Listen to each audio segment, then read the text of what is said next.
ଝଡ଼ ତୋଫାନରେ ଧନୁଯାତ୍ରା ତୋରଣ ଧରାଶାୟୀ ନିମ୍ନମାନର କାମକୁ ନେଇ ଥାନାରେ ଏତଲା। सोमवार अपराह्न अदिनिया कालबैशाखी जोगु बरगढ़ सहर में नहीं नथिबा क्षति घटिथिबा बेले थाना छकरे लक्ष लक्ष टंका खर्च करी निम्नमानर काम जोगु विराट धनुयात्रा गेट धराशायी हो पड़िछि। एथिरे दुई जण व्यक्ति संकटापन्न थिबा बेले अनेक गाड़ी मोटर भांगी रुजी चुरमार होइछि।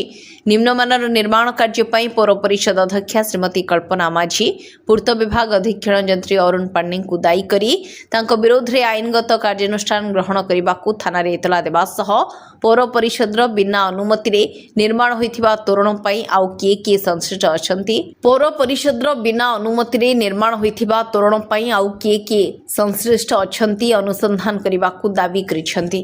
ब्यूरो रिपोर्ट विचित्र दुनिया।